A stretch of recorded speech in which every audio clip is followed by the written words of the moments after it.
बदललेल्या शैक्षणिक धोरणाला अनुसरून इयत्ता 9वी ते 12वी म्हणजे 9 to 12 हा जो एक टप्पा आहे हा अतिशय महत्वाचा टप्पा आहे आणि या टप्प्याचा जो बेस आहे तो आहे स्टँडर्ड 9 म्हणजे इयत्ता 9वीचं शैक्षणिक वर्ष। तर या शैक्षणिक वर्षाला देखील महत्व प्राप्त झालेलं आहे कारण 9 to 12 जो आहे त्याचा बेस जो आहे तो असणार आहे स्टँडर्ड 9चा पोर्शन त्याचा अभ्यासक्रम। त्या दृष्टीने 9वीच्या वर्गाला देखील महत्व प्राप्त झालेलं आहे। तर हा बेस जो आहे तो आपला पक्का बसावा या दृष्टीने आजपासून आपण इयत्ता 9वीच्या अभ्यासक्रमाला देखील सुरुवात करतोय। आपण सुरुवात करणार आहोत जो मॅथ्स पार्ट 1चा जो पहिला चॅप्टर आहे सेट्स त्यापासून आपण सुरुवात करतोय।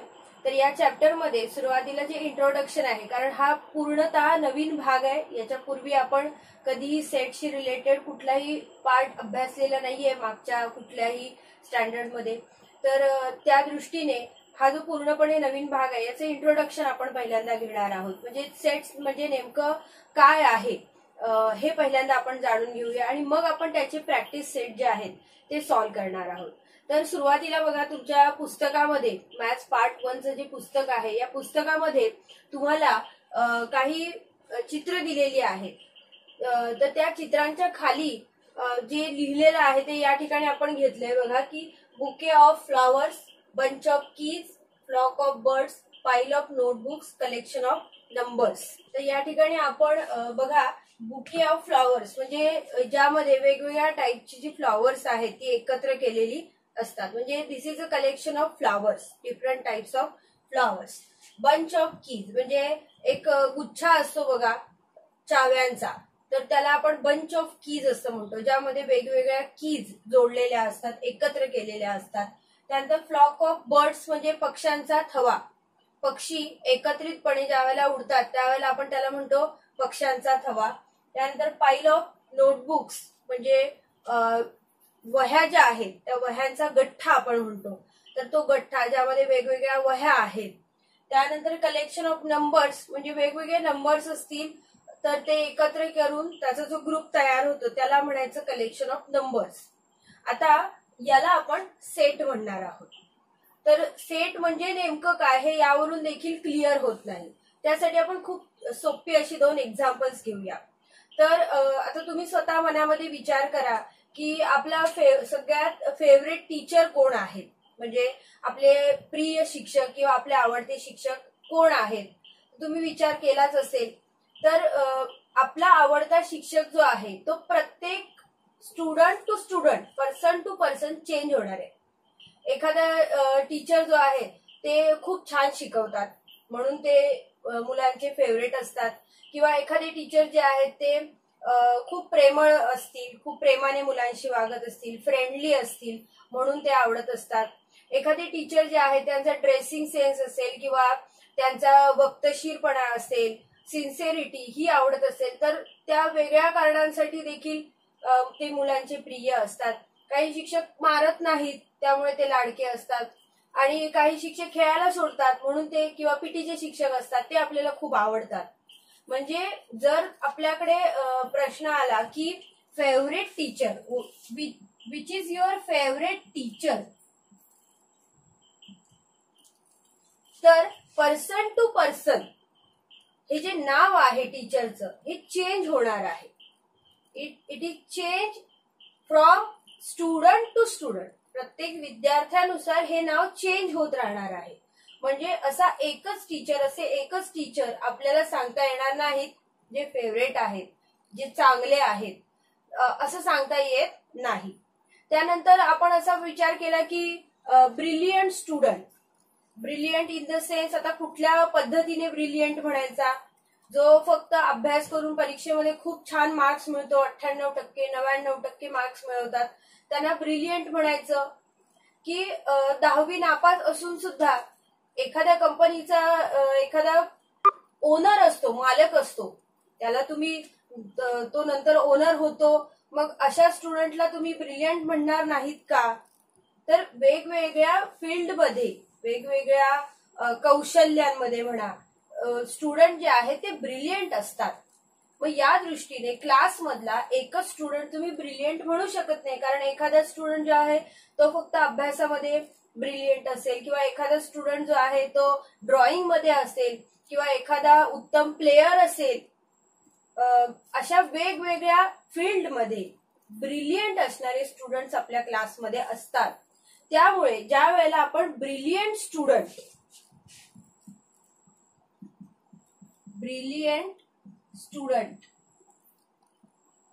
याचा ग्रुप ज्या वेळेला आपण तयार करतो त्यावेळी यामध्ये नेमका कोणता स्टुडंट येईल हे आपल्याला सांगता येत नाही. म्हणजे ब्रिलियंट स्टुडंटचं जे नाव आहे ते पर्सन टू पर्सन, म्हणजे प्रत्येकाला विचारल्यानंतर प्रत्येक जण वेगवेगळं उत्तर देईल, तर हे चेंज होत राहतंय.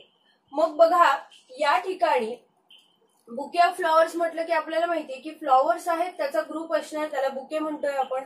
बंच ऑफ कीज आहेत त्याचा बंच आहे, म्हणजे क्लिअर आहे, आयडिया क्लिअर आहे.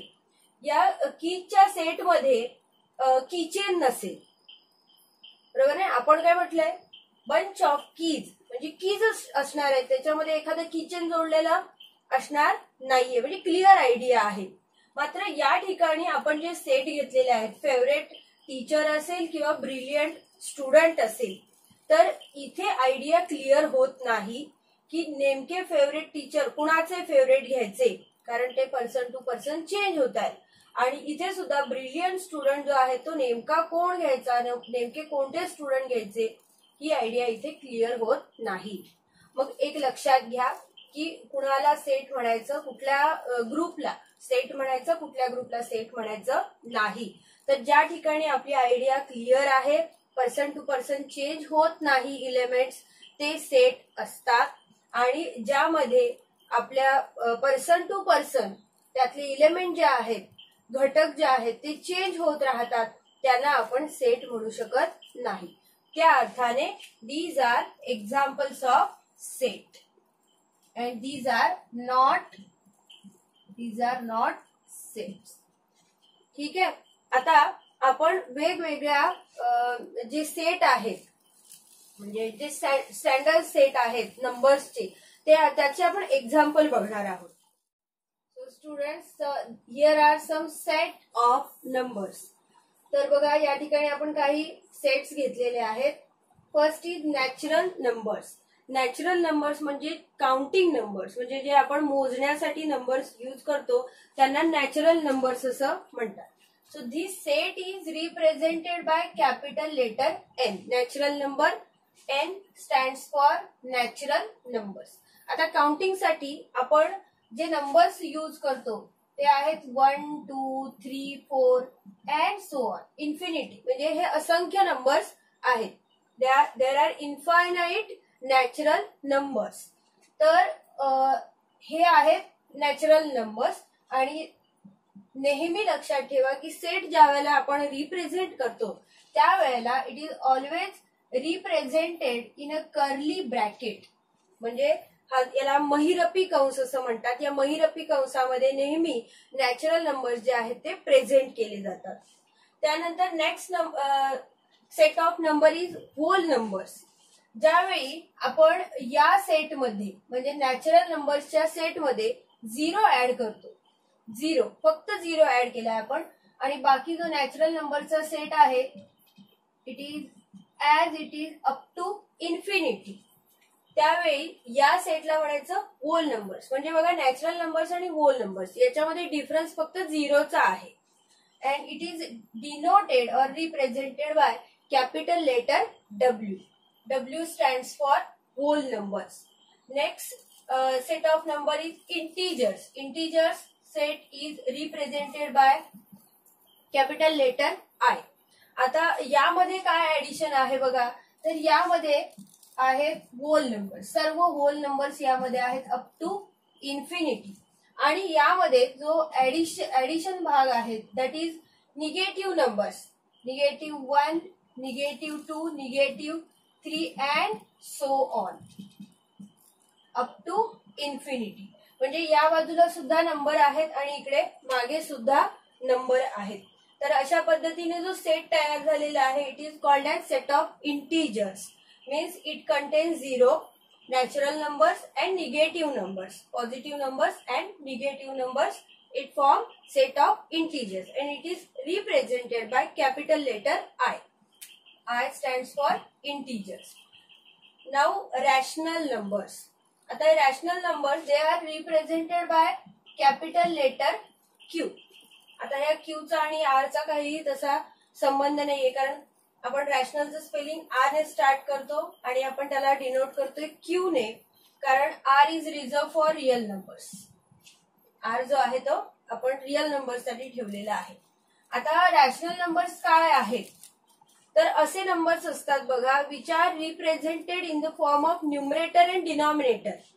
म्हणजे बघा 3/2 असतील, 2/5 और निगेटिव्ह 1/3 अँड सो ऑन. असे जे नंबर आहेत they are called as rational numbers. म्हणजे बघा यांचं वैशिष्ट्य काय आहे, they have some numerator and some denominator. म्हणजे त्यांना विशिष्ट असा अंश आणि छेद आहे, त्यांना आपण रॅशनल नंबर्स असं म्हणतो. मग आता या सेटमध्ये मी एक नंबर घेतला समजा 5, तर हा रॅशनल नंबर आहे का? Yes, it is a rational number because it always has a denominator 1. म्हणजे प्रत्येक नॅचरल नंबर जो आहे तो रॅशनल नंबर आहे बिकॉज इट हॅज डिनॉमिनेटर 1. म्हणजे त्याला सुद्धा डिनॉमिनेटर आहे. म्हणजे हा झाला रॅशनल नंबरचा सेट. आता real number set it is a big set.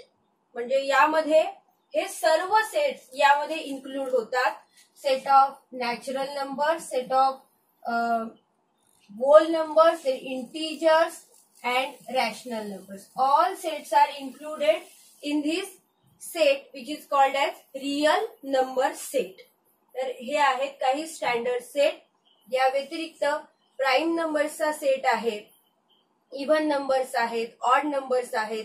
म्हणजे डेफिनेटली आपल्याला सांगता येतं की yes it is a prime number और yes it is an even number और ऑड नंबर.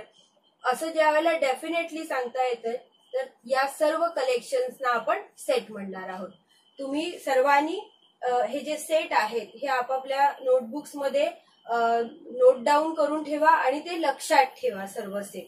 आता आपण बघणार आहोत की सेट जे आहेत ते कसे रिप्रेझेंट करायचे, म्हणजे मेथड्स ऑफ रायटिंग सेट्स.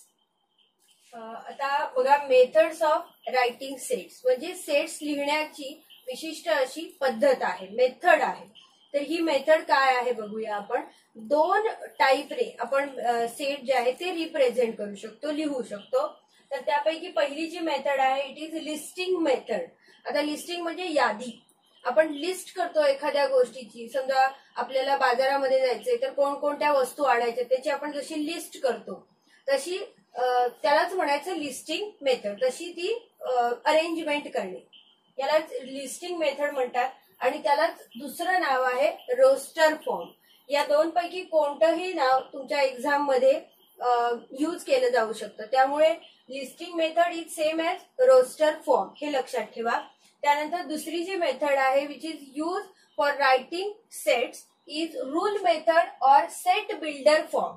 इथे सुद्धा या मेथडला 2 नावं आहेत. It is rule method or set builder form.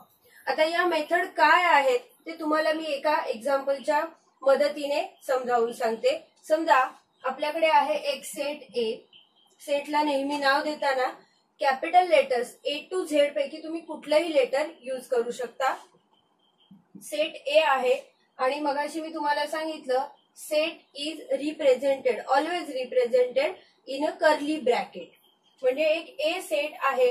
आता एक्झाम्पल आपण घेतोय ए कंटेन्स मल्टिपल्स ऑफ 5 असा एक सेट आहे. आता हा सेट आपल्याला या दोन्हीही मेथडने रिप्रेझेंट करायचा आहे. सर्वात पहिल्यांदा आपण सोपी मेथड बघूया, लिस्टिंग मेथड. ही मेथड सुद्धा सोपीच आहे. लिस्टिंग मेथड जी आहे त्या लिस्टिंग मेथडने किंवा रोस्टर फॉर्मने आपल्याला दिलेला जो सेट आहे तो कसा रिप्रेझेंट करायचा आपण बघूया. Set A by listing method. आता मल्टिपल्स ऑफ 5 म्हणजे काय, तर 5च्या पटीतल्या संख्या म्हणजे काय, तर 5चा पाढा किंवा 5चं टेबल जे आहे ते 5च्या पटीमध्ये किंवा 5ची मल्टिपल्स कोणकोणते आहेत बघा, 5, 10, 15, 20 and so all are multiples of 5. म्हणजे इथे काय केलं आपण बघा की मल्टिपल्स ऑफ 5 असं म्हणण्यापेक्षा आपण ते जे मल्टिपल्स आहेत ते आपण काय केलेले आहेत, लिस्ट केली त्यांची and they are separated by a comma. 5, 10, 15, 20, 25, 30 and so on. कुठे थांबायचं आहे, कुठे सेट संपवायचं आहे हे काही कंडिशन आपल्याला दिलेली नाहीये, त्यामुळे आपण इथे काय करायचंय, डॉट्स द्यायचे. It means the set is up to infinity. आता ही झाली आपली listing method. Listing method or it is said as roster form. Roster form. आता हाच सेट आपण दुसरी जी मेथड आहे रूल मेथड किंवा it is said as set builder form. तर त्या सेट बिल्डर फॉर्मने हाच सेट आपण रिप्रेझेंट करणार आहोत. आता त्यासाठी काही सिम्बॉल्स आपल्याला यूज करायचे आहेत. जसं A is a set of X, म्हणजे ए मध्ये एक्स हा इलेमेंट आहे. हा जो प्रत्येक आहे it is said as element. असा एक्स यामध्ये आहे. आता एक्स म्हणजे काय येणार, एक्स म्हणजे 5 असू शकतात, 10 असू शकतात, 15 असू शकतात, 20 असू शकतात. म्हणजे एक्स हा 5चा मल्टिपल आहे. So A is a set of X such that, म्हणजे असा की, such that X belongs to N. म्हणजे काय, बिलॉंग्स टू. आता हे एक नवीन साइन आहे. It means X is an element of N. म्हणजे एक्स हा एन चा घटक आहे. What is N, N means set of natural numbers. म्हणजे एक्स जो आहे तो एक नॅचरल नंबर आहे. आता कसा नॅचरल नंबर आहे बघा, एक्स हा 1 आहे का, 2 आहे का, 3 आहे का किंवा 7 आहे का, नाही. एक्स हा काय आहे, it is a multiple of 5. मग आता ते कसं रिप्रेझेंट करायचं बघा, that X is equal to 5n. आता धिस इज रूल. जेव्हा आपण म्हणतोय rule method, it means it contains some rule. यामध्ये एखादा रूल असणार आहे, नियम असणार आहे. एक्स कसा आहे बघा, एक्स कोणताही नॅचरल नंबर नाहीये, तर एक्सला आपल्याला 5चा मल्टिपल घ्यायचंय. आणि ज्या वेळेला आपण 5n असं लिहितो, it means 5 multiplied by n. Now what is n? n belongs to n. Again n. n belongs to n means n is a natural number. आता ज्या वेळेला आपण n ला नॅचरल नंबर म्हणू, त्यावेळेला in place of n we can put 1, 2, 3 and so on. आता याचा अर्थ काय होतो बघा, 5 multiplied by n means we can put 1 instead of n. So 5 into 1, 5 into 2, 5 into 3. म्हणजे ही n ची जी जागा आहे ती आपण व्हेरी करतोय, म्हणजे काय करतोय, बदलत जातोय. ज्या ठिकाणी आपण 1 ठेवू शकतो, 2, 3, 4 कुठलाही नॅचरल नंबर आपण इथे ठेवू शकतो. आता ज्या वेळेला आपण हे मल्टिप्लिकेशन करू त्यावेळेला आपल्याला काय मिळतं बघा, 15, 5 4 जा 20. म्हणजे याच्या जागी आपण काय केलेलं आहे, n ठेवलेलं आहे, n यूज केलेलं आहे व्हेरिएबल, जेणेकरून आपल्याला हे 5, 10, 15, 20 हे मल्टिपल्स आपल्याला मिळतात. म्हणजे अशा पद्धतीने आपण रूल जो आहे तो या ठिकाणी सेट तयार करू शकतो, सेट करू शकतो. So this is by rule method or set builder form. Okay.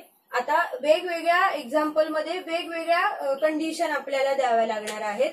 आता आपण एक ओपन सेट बघितलेला आहे, म्हणजे काय, इन्फायनाइट सेट आहे हा. त्यामुळे n बिलॉंग्स टू n आपण म्हटलं, त्यामुळे इथे सगळे 5 चे multiples which are natural numbers सगळे यामध्ये येणार आहेत. आणि ज्या वेळेला आपण प्रॅक्टिस सेट बघू त्यावेळी आपल्याला वेगवेगळी जी एक्झाम्पल समोर येतील त्यामध्ये आपण वेगवेगळे रूल्स जे आहेत ते कसे सेट करायचे हे आपण बघणार आहोत. बघा, आपण आज इंट्रोडक्शन बघितलेलं आहे सेट्सचं. तर यामध्ये आपण मेथड्स बघितलेल्या आहेत, 2, लिस्टिंग मेथड, रूल मेथड किंवा ज्याला roster form, set builder form असं म्हणतात. सेट कुणाला म्हणायचं आणि कुणाला म्हणायचं नाही हे पण आपण बघितलेलं आहे. त्यानुसार आपण याच्यावर बेस असणारा जो प्रॅक्टिस सेट नंबर 1.1 आहे तो आता नेक्स्ट व्हिडिओमध्ये आपण बघणार आहोत. आता इंट्रोडक्शन जे आहे ते तुम्हाला जर समजलं असेल तर आपल्या व्हिडिओला नक्की लाईक करा. व्हिडिओ आपल्यासारख्या इतर स्टुडंट्स बरोबर देखील शेअर करा. आपले चॅनल जे आहे ते सबस्क्राईब करायला विसरू नका आणि बेल आयकॉन क्लिक करा. याचं कारण असं की यापुढे येणारे जे व्हिडिओ जे आहेत ते तुम्हाला सर्वात आधी मिळावेत यासाठी जे नोटिफिकेशन आहे ते तुमच्यापर्यंत यावं यासाठी बेल आयकॉन क्लिक करा.